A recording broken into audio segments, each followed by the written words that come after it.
నా పేరు శ్రావణి, నా భర్త పేరు శ్రీనివాస్. నేను సబ్ ఇన్స్పెక్టర్ ని. నా ఫస్ట్ డెలివరీ సి సెక్షన్ అయింది. సెకండ్ ప్రెగ్నెన్సీ కన్సీవ్ అయ్యాక నేను గ్రావిడ్ హోమ్ ని విజిట్ చేశాను. మేడం నా ప్రీవియస్ హిస్టరీ అంతా చూసి ఎవ్రీ మంత్ నాకు చెకప్ చేయడము, మానిటర్ చేయడము జరిగింది. రిసెప్షన్ రిసీవ్ చేసుకునే విధానం, మేడం రిసీవ్ చేసుకునే విధానం, హాస్పిటల్ క్లీన్నెస్ నచ్చి ఎట్లయినా కూడా ఇదే హాస్పిటల్లో డెలివరీ చేపిద్దామని చెప్పి నేను ఫిక్స్ అయిపోయాను. అయితే నాకు ఒక చిన్న డౌట్ ఉండేది. ఫస్ట్ సి సెక్షన్ అయింది కదా మేడం, సెకండ్ ప్రెగ్నెన్సీ అయినా నేను నార్మల్ అవుతానా లేదా? అప్పుడు మేడం ఏం చెప్పారు అంటే ఎవ్రీ మంత్ నాకు డైట్ ఎలా ఫాలో అవ్వాలి, చిన్న చిన్న ఎక్సర్సైజ్ ఎలా చేయాలి, వాటిని నేను అలానే ఫాలో అవుతూ వచ్చాను. అన్ఫార్చునేట్లీ నాకు 8th month లోనే లేబర్ పెయిన్ స్టార్ట్ అయ్యాయి. లేబర్ రూమ్ తీసుకుపోయేటప్పుడు మేడం వచ్చి మినిట్ టు మినిట్ మాకు ఏం జరుగుతుందో చెప్పడం, మాకు ధైర్యం ఇవ్వడం. ఆ సి సెక్షన్ మేడం చేయండి అని నేను ఒకసారి అన్నా కూడా వద్దు సార్ ఏం కాదు, నార్మల్ గా మేము ఎట్టి పరిస్థితుల్లో కూడా నేను చేస్తాను, మీ వైఫ్ ని నేను సేఫ్ గా నేను బయటికి తీసుకొచ్చి ఇస్తాను అని చెప్పి అది బాగా నచ్చింది. ఆ టైంలో నేను కాస్త భయపడ్డాను. 8th month ప్రెగ్నెన్సీ మళ్ళీ ఏమైనా ప్రాబ్లం అవుతుందేమో అని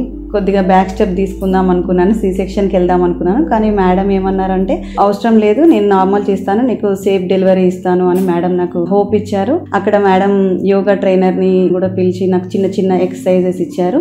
ఈవెన్ నాకు ఎపిడ్యూరల్ ఇంజెక్షన్ కూడా అవసరం పడకుండా మేడం నాకు అంత ఈజీ వేలో నాకు సులువైన నార్మల్ డెలివరీని చేశారు. ఈ విషయంలో మాత్రం వెరీ వెరీ హ్యాపీ. అండ్ తర్వాత రూమ్ కు షిఫ్ట్ చేసినా కూడా, నేను డ్యూటీకి వెళ్ళినా కూడా మా ఫ్యామిలీ మెంబర్స్ ఎట్లయితే చూసుకున్నారు, హాస్పిటల్లో ఉన్న ప్రతి ఒక్కరు కూడా అట్లనే చూసుకున్నారు. అది ఒకటి నాకు బాగా నచ్చింది. Finally we have blessed with baby girl.